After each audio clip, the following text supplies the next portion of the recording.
Now in this example, we will see how we will record the transactions when the Goodwill account is maintained. Now in the example is exactly the same as the previous one. Daisy and Anna are in a partnership sharing profits and losses in the ratio of the capital invested, and the balance at the beginning of the year 1 March 2019 were as follows: Daisy 162,000, Anna 108,000. Now on the same date, the partners decided to admit a new partner, Chris, under the following conditions.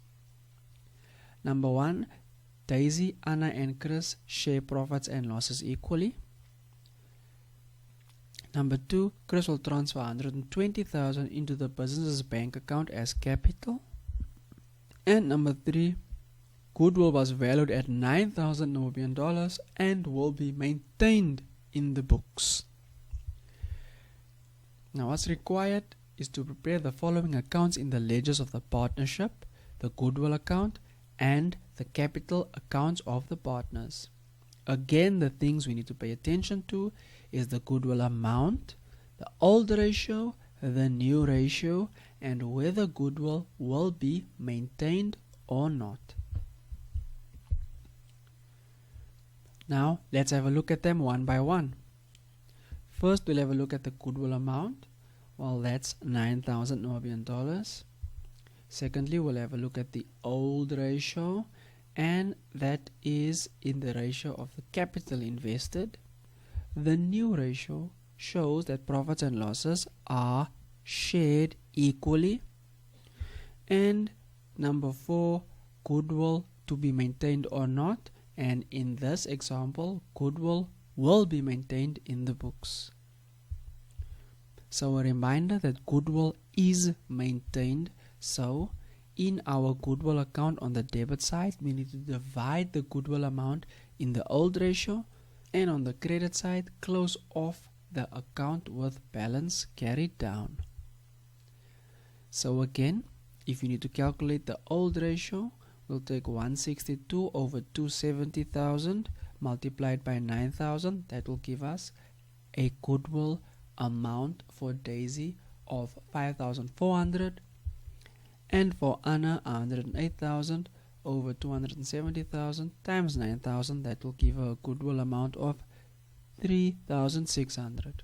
So this is how all the transactions will look in the general ledger, but let's have a look at those transactions in more detail.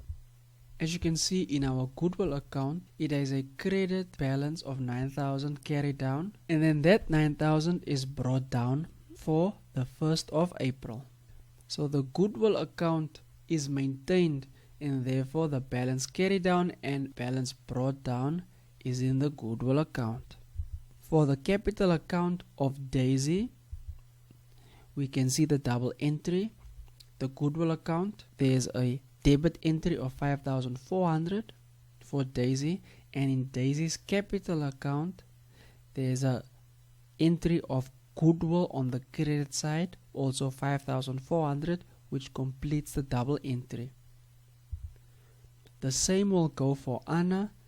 The only difference is Anna's amount will change. In the Goodwill account, we have a transaction for Anna on the debit side of 3,600, and in the capital account of Anna, we will have a credit entry for Goodwill of 3,600.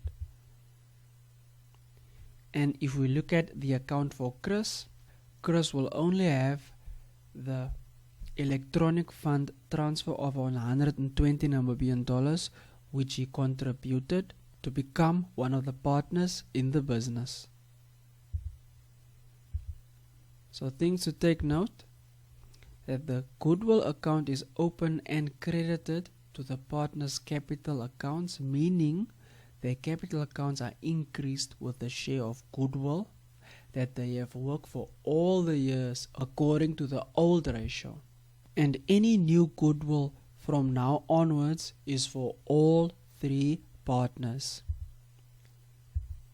So at the end of the day, when the Goodwill account is not maintained, in the Goodwill account on the debit side, you will divide the goodwill amount in the old ratio, and on the credit side, you will divide the goodwill amount in the new ratio.